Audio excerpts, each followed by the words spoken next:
नमस्कार साथियों, स्वागत है आपका हमारे YouTube चैनल सरकारी स्कूल बाय सचिन में। तो चलिए आज की इस सेशन में हम बात करने वाले हैं फिजिक्स का अगला टॉपिक बल आघूर्ण यानी कि मोमेंट ऑफ फोर्स। तो चलिए देखते हैं इस वीडियो में मोमेंट ऑफ फोर्स होता क्या है और इसका मात्रक क्या होता है और इसका बीमा क्या होता है। तो चलिए वीडियो को शुरू करते हैं बिना। तो देखिए, सबसे पहले हमें समझना होगा कि बल आघूर्ण होता क्या है। तो मैं इसे आपको एक एग्जाम्पल के तौर पे भी बताऊंगा और सबसे पहले आप इसकी परिभाषा को सीख लीजिए। तो देखिए, बल आघूर्ण का मतलब क्या होता है। बल आघूर्ण का मतलब होता है कि बल द्वारा किसी पिंड को एक अक्ष के परितः अगर आप घुमाते हैं तो बल आघूर्ण उत्पन्न होता है। तो मैं अभी एक एग्जाम्पल दिखाता हूँ आपको, आप समझ जाइएगा कि बल आघूर्ण होता क्या है। तो देखिए, मान के चलिए मैंने ये एक रस्सी में एक गिट्टी को बांध के रखा है। अब मैं इस पर बल लगा के मैं इसे घुमाता हूँ। तो मान के चलिए मैंने इसे इस प्रकार घुमाया तो ये क्या है, देखिए ये मेरा हाथ जो है, मेरा हाथ नीचे ही है और ऊपर का जो अक्ष है यही घूम रहा है। तो बल द्वारा क्या हो रहा है, किसी पिंड को एक अक्ष पे घुमा रहे हैं हम। एक अक्ष है मेरा हाथ और उस पर ये बल द्वारा घूम रहा है। तो यही क्या होता है, बल आघूर्ण।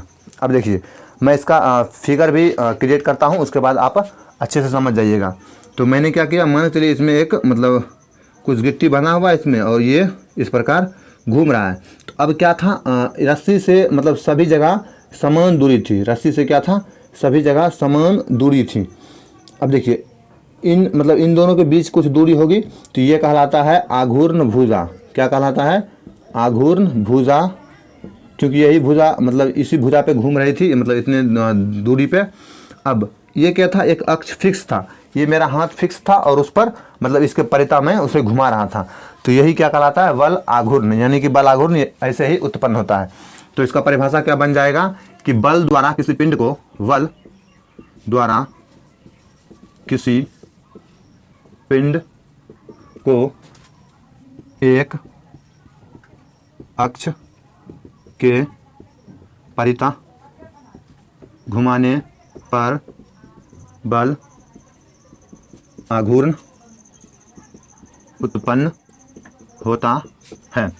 अब देखिए, बल आघूर्ण का परिभाषा क्या हुआ कि बल द्वारा किसी पिंड को एक अक्ष के परितः घुमाने पर बल आघूर्ण उत्पन्न होता है।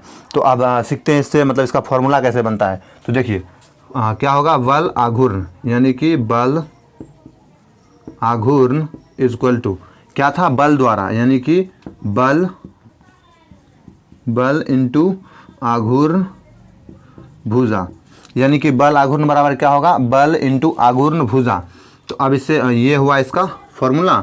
अब चाहेंगे तो इससे इसका मात्रक भी निकाल लेंगे। अब देखिए मात्रक कैसे निकलेगा, मात्रक क्या होगा, तो बल का मात्रक लिखेंगे। बल का मात्रक क्या है, न्यूटन, और इसका आघूर्ण भुजा। भुजा क्या है, एक तरह से लंबाई ही है, इसीलिए इसका हम मीटर भी लिख सकते हैं, क्योंकि लंबाई को किस में मापते हैं, मीटर में मापते हैं।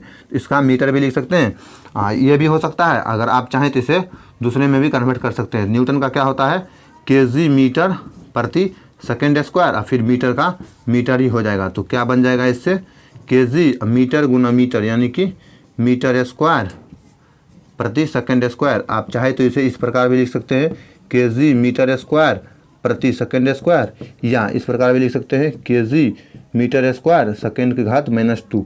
तो यानी कि ये हो गया इसका मात्रक। अब मात्रक से बीमा भी निकाल सकते हैं। अब इसी मात्रक से आप क्या करिएगा, बीमा निकालिए। तो केजी का क्या है, मास है। मास का किस में निकालते हैं, द्रव्यमान का एम, यानी कि मास का एम क्या है, मीटर, यानी कि लंबाई का क्या होता है, बीमा लंबाई का एल, यानी कि लेंथ, और समय क्या है, टाइम, यानी कि टाइम का टी। अब देखिए, इस पर पावर 2 है तो आप इस पर भी पावर 2 लेंगे, और सेकेंड पे पावर 2 है तो इस पर भी पावर 2 लेंगे। तो यही हो गया इसका बीमा। तो आई होप कि आप इस वीडियो से कुछ सीख पाए होंगे। अगर सीख पाए तो वीडियो के नीचे कमेंट करिए। अगर वीडियो अच्छा लगता है तो वीडियो को लाइक करिए। तो मैं इसी प्रकार का शॉर्ट वीडियो लाऊंगा हर एक एक टॉपिक का। तो आप देखिए और बताइएगा कैसा लगा। तो चलिए मिलते हैं नेक्स्ट वीडियो में, तब तक के लिए थैंक यू, धन्यवाद।